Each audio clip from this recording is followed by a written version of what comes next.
Assalamualaikum warahmatullahi wabarakatuh. Innal hamdalillah nahmaduhu wa nasta'inuhu wa nastaghfiruh wa na'udzu billahi min syururi anfusina wa min sayyiati a'malina.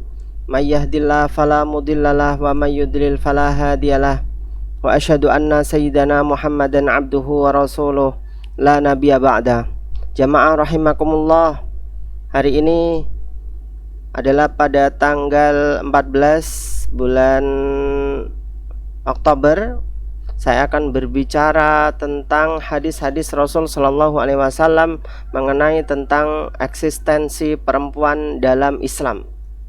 Karena beberapa tuduhan dari orang-orang Barat mengatakan bahwa Islam ini mendiskreditkan wanita.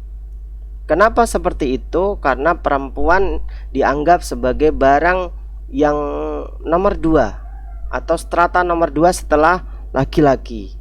Padahal ini salah.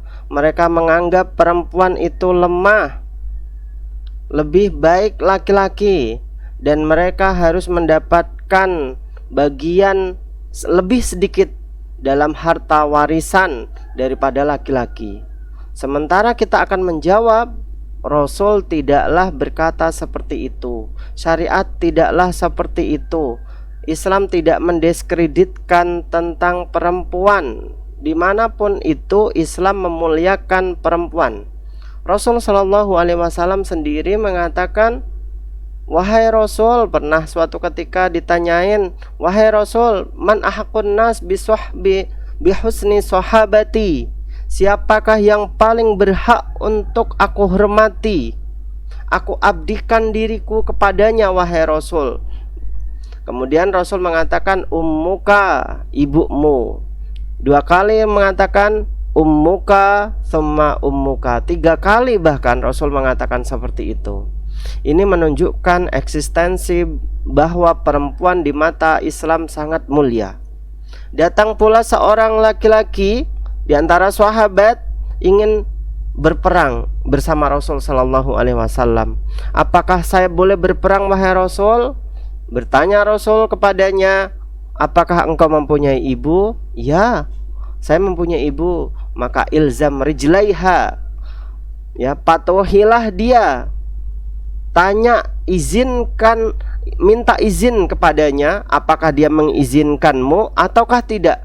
Andaikan dia tidak mengizinkanmu, maka jangan pergi berperang. Andaikan memang mengizinkanmu, silahkan berperang. Fa inna tahta aqdamiha al-jannah, karena sesungguhnya di bawah telapak kaki dari ibu itu ada surga. Maka kita menganggap bahwa al-jannatu tahta aqdamil ummahat, ya. Surga itu di bawah telapak kaki seorang ibu. Baik, jamaah rahimakumullah, saya akan berbicara banyak tentang hadis-hadis perempuan. Di sini Rasul Shallallahu Alaihi Wasallam mengatakan kepada kita, wastausu bin nisa'i khaira, ya, berwasiatlah kalian kepada perempuan-perempuanmu tentang kebaikan atau dengan kebaikan. Baik itu dengan tutur kata yang lembut, dengan nada yang baik, dengan diksi-diksi yang diperoleh dari kelembutan-kelembutan, dengan wajah yang tidak garang, ya. Fa innahunna khuliqna min dila', karena sesungguhnya perempuan itu tercipta dari tulang rusuk yang bengkok. Jadi jamaah rahimakumullah, ini merupakan ibarat, ya, bahwa perempuan apakah tercipta dari sebuah tulang rusuk? Tidak, tentulah sama seperti hanya laki-laki. Semuanya manusia, semuanya tercipta dari tanah, kemudian diangkat oleh Allah Subhanahu wa Ta'ala menjadi daging. Kemudian dari daging ketemu daging itu tercipta sperma. Sperma itu kemudian menggumpal di rahim ibu, dan terciptalah manusia dari pertemuan sel telur dan sel sperma. Disitulah. Tapi di sini Rasul Shallallahu Alaihi Wasallam hanya mengibaratkan seorang perempuan seakan-akan tercipta dari tulang rusuk yang bengkok. Artinya apa? Pertama yang ingin saya sampaikan dalam hadis ini, bahwa perempuan itu karena saking kerasnya perempuan seakan-akan seperti halnya tulang rusuk yang bengkok. Jadi wa in a'waja syai'un minad dila a'lahu wa in dahabta tuqimuhu kasartahu. Jika kalian itu sengaja untuk meluruskan tulang tersebut, maka pecah dia. Artinya apa? Karena saking kerasnya perempuan, kadang di antara kita ini ada perempuan-perempuan yang keras, sehingga kalau memang kita itu hadapi mereka dengan keras, maka seakan-akan kita itu meluruskan tulang yang bengkok tersebut, jadilah tulang tersebut akan patah. Sehingga dengan perkataan yang lembut, dengan nasihat yang baik, kita akan meluruskan mereka. Wa in taraktahu lam yazal a'waj. Kalau kalian itu tidak meluruskan tulang tersebut, maka akan tetap bengkok. Wastausu bin nisa'i khaira, maka wasiatkanlah pada perempuan kalian dengan kebaikan. Artinya bisa kita simpulkan di sini, pertama, perempuan itu ya seakan-akan saking kerasnya ya, maka seperti halnya tulang rusuk yang bengkok yang sengaja dibengkokkan oleh Allah Subhanahu wa taala. Kalau memang ingin kita meluruskannya, luruskanlah dengan secara yang baik. Jangan langsung dikerasin seperti itu sehingga patah. Yang kedua yang ingin saya sampaikan mengambil hadis ini, bahwa perempuan jamaah rahimakumullah seakan-akan menjadi tulang rusuk kita. Jadi kalau memang tulang rusuk ini, setelah tulang rusuk ini ada dada, kemudian ada paru-paru, kemudian di situ juga ada jantung di situ, sehingga tumpuan semuanya itu adalah tulang rusuk. Andaikan memang tidak ada tulang rusuk, kita jatuh pasti akan mengenai paru-paru kita atau jantung kita, matilah kita. Artinya apa di sini? Bahwa tulang rusuk inilah, perempuan inilah yang menjaga seorang laki-laki dari hal-hal yang buruk. Istri akan senantiasa menjaga laki-lakinya dari perbuatan-perbuatan yang buruk, dari melihat hal-hal yang buruk, dari perzinahan yang akan mengancam dia ke neraka. Sehingga dari sinilah kita harus berterima kasih kepada istri kita. Andaikan tidak ada istri kita, maka nafsu kita akan kemana-mana. Sehingga disinilah ada eksistensi dari pernikahan. Syahwat ini diciptakan oleh Allah Subhanahu wa taala untuk kebaikan, untuk kita tasarufkan kepada hal-hal yang baik, untuk kita aplikasikan pada hal-hal yang halal. Andaikan syahwat ini kita biarkan kepada hal-hal yang buruk, nauzubillah, maka terjerumuslah kita dalam lembah perzinahan yang akan mengancam kita dalam neraka jahanam, nauzubillah min dalik. Jamaah rahimakumullah, yang kedua, ma min muslimin lahu banatani fayahsunu ilaiha ma sahabatahu aw sahabahuma illa dakhalatahu al-jannah. Barang siapa seorang muslim dia mempunyai dua perempuan, dia sengaja mendidiknya dengan baik ya, kemudian dia menjodohkan dengan laki-laki yang baik ya, maka dia akan mendapatkan surganya Allah Subhanahu wa taala bersama anak-anak perempuannya tersebut. Ini fenomena yang terjadi di masa jahiliyah, jamaah rahimakumullah. Perempuan dianggap sebagai barang buruk. Keburukan bila mana seorang rumah tangga kemudian dia mempunyai anak perempuan, pasti di situ dia akan disia-siakan. Atau kalau memang tidak disia-siakan, lebih buruk lagi, dia akan dibunuh secara hidup-hidup. Karena dianggap perempuan ini tidak ada gunanya di dunia ini. Apa gunanya saya mempunyai anak perempuan? Bila mana dia dewasa akan diambil orang lain. Bila mana dewasa tidak akan membesarkan nama ayahnya. Bila mana dia dewasa, dia tidak bisa diajak berperang. Ini yang terjadi di masa jahiliyah. Maka turunlah atau adanya hadis ini menjawab itu semuanya. Kalau memang kita mempunyai perempuan, antara perempuan, anak perempuan dan anak laki-laki tetap sama di mata Allah Subhanahu wa taala. Yang membedakan satu sama lain adalah inna akramakum indallahi atqakum. Ketakwaanlah yang akan membedakan satu sama lain antara laki-laki dan perempuan. Tidak ada bedanya. Dibangunlah perspektif hadis yang memunculkan bahwa perempuan ini merupakan tiangnya agama. Dibangunlah perempuan ini lebih mulia daripada laki-laki untuk menjawab itu semuanya. Karena memang awal-awal jahiliyah dulu perempuan itu adalah barang yang tiada gunanya. Ketika perempuan itu ditalak oleh laki-laki, ya, ketika itulah dia tidak ada gunanya sama sekali. Ketika dia lahir seakan-akan dia membawa bencana untuk keluarganya. Ini perspektif yang terjadi pada zaman jahiliyah. Makanya ketika itu Rasul Shallallahu Alaihi Wasallam mengatakan pada segenap sahabat, jika kalian mempunyai 2 anak perempuan, kalian didik dengan baik, kalian nikahkan dengan orang-orang yang baik pula, yang solih, maka bagimu surga. Jamaah rahimakumullah, ya, ini menggambarkan pada diri kita bahwa antara laki-laki dan perempuan adalah tidak ada bedanya satu sama lain. Kalau memang kita mendidiknya dengan baik, dia menjadi orang yang sukses. Kesuksesan itulah yang akan kita peroleh, nama besar itulah yang akan mengharumkan nama kita sebagai orang tua. Kemudian kullukum ra'in wa kullukum mas'ulun an ra'iyatih. Setiap kalian merupakan pemimpin. Setiap kalian akan mempertanggungjawabkan kepemimpinannya di mata Allah Subhanahu wa taala. Ini ada pembagian satu sama lain pekerjaan domestik. Bagi laki-laki, kerjanya adalah di luar rumah untuk menafkahi anak dan istri. Harta seorang laki-laki adalah milik anak dan istrinya, sementara harta perempuan adalah milik dirinya sendiri. Andaikan seorang perempuan bekerja di luar rumah, dia mendapatkan gaji atau dia mendapatkan warisan dari orang tuanya, maka warisan tersebut adalah untuk dirinya, bukanlah untuk suaminya, bukanlah untuk anaknya. Andaikan dia jual itu, ya, untuk membelikan mobil, tanah warisan ayahnya, yang belikan mobil, mobil itu dipakai sendiri, maka itu adalah sah miliknya.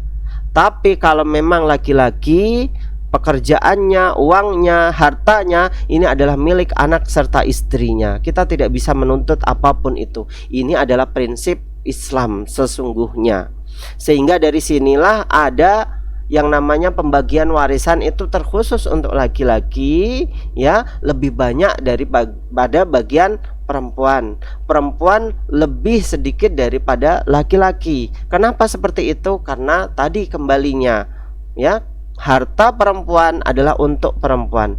Tapi kalau memang fenomena yang terjadi, jamaah rahimakumullah, kalau memang itu terjadi, misalkan ada seorang perempuan ditinggal mati sang suami, dia tidak kawin lagi, dia harus menafkahi anak dan anak-anaknya untuk membesarkannya, sementara adik-adiknya itu adalah laki-laki, jauh mendapatkan warisan lebih banyak, maka ini harus didiskusikan lagi antara sesama keluarga. Jangan sampai kemudian dia terzolimi seperti itu gara-gara unsur syariat Islam.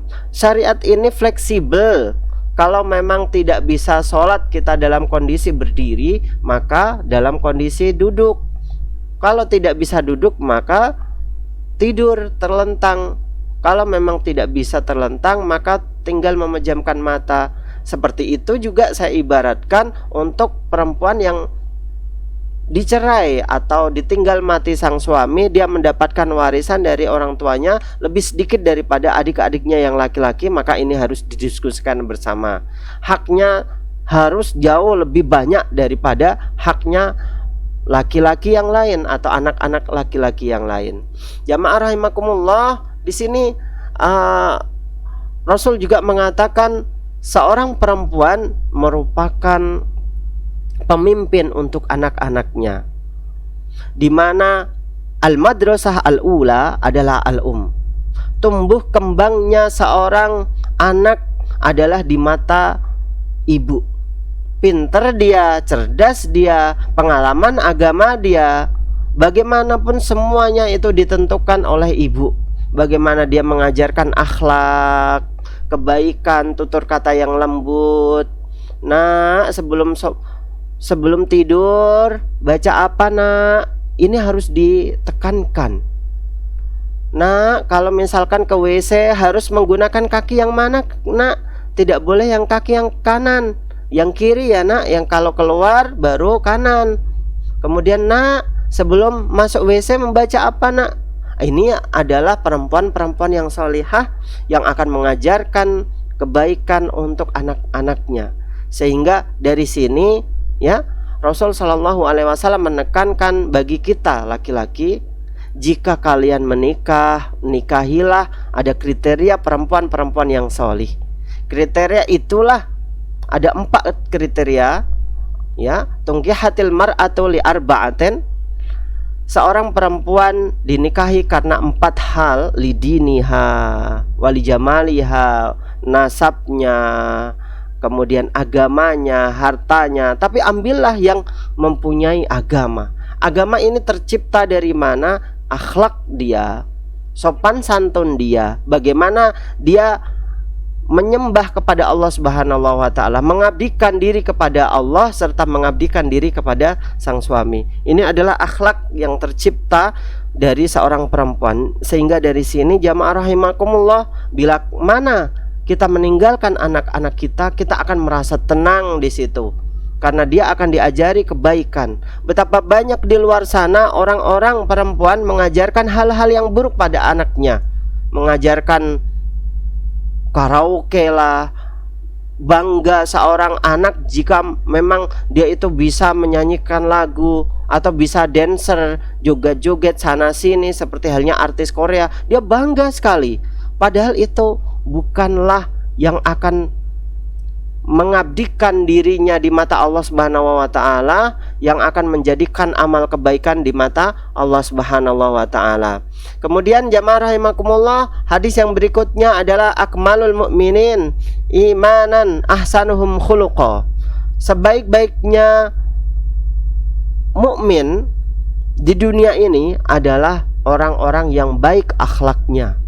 Wa khiyarukum linisaihim. Dan sebaik-baiknya kalian laki-laki adalah orang yang baik kepada perempuannya atau istrinya atau anak-anak perempuannya. Ini menjadi catatan khusus untuk kita semuanya.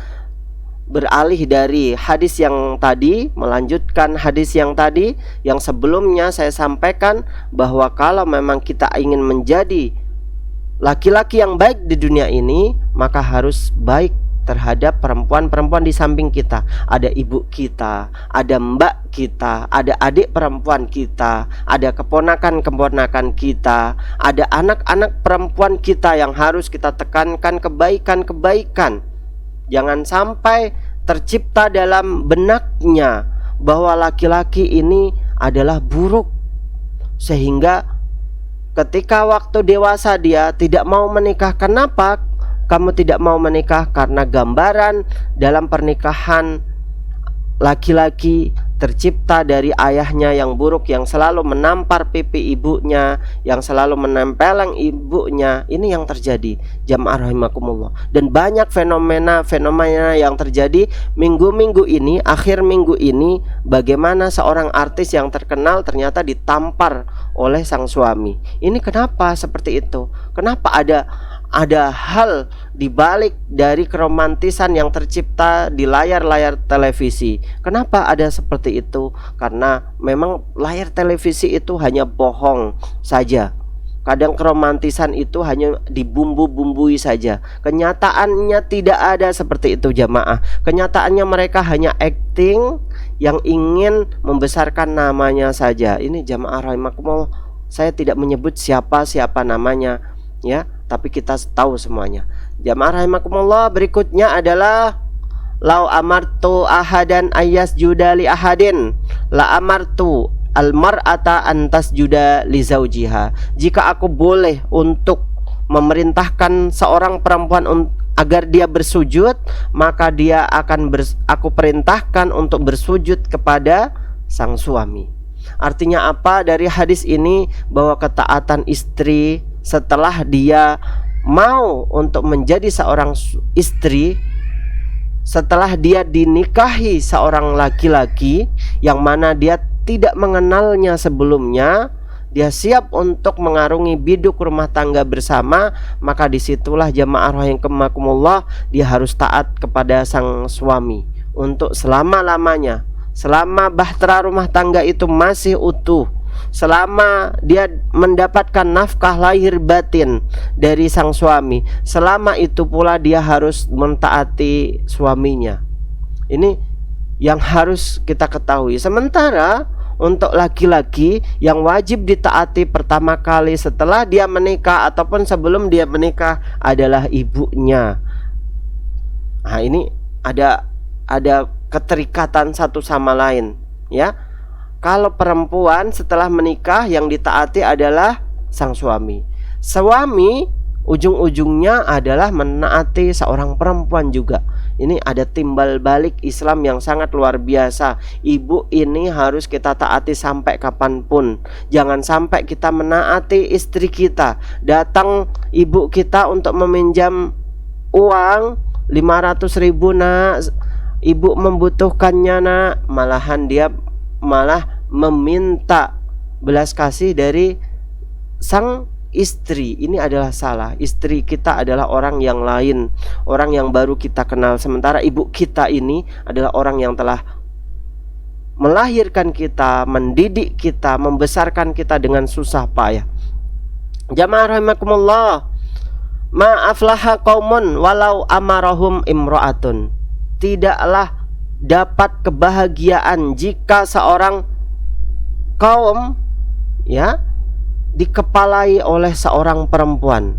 Ini terjadinya atau asbabul wurud dari hadis ini adalah ketika waktu Persia, zaman Rasul Shallallahu Alaihi Wasallam mengirimkan surat kepada Raja Persia. Ternyata Raja Persia itu berupa perempuan yang tidak mempunyai kapabilitas dalam memimpin suatu negara yang begitu besar, sehingga memang dia adalah putri satu-satunya raja, maka secara otomatis dia akan menjadi seorang ratu karena memang tidak ada anak yang lain selain dia.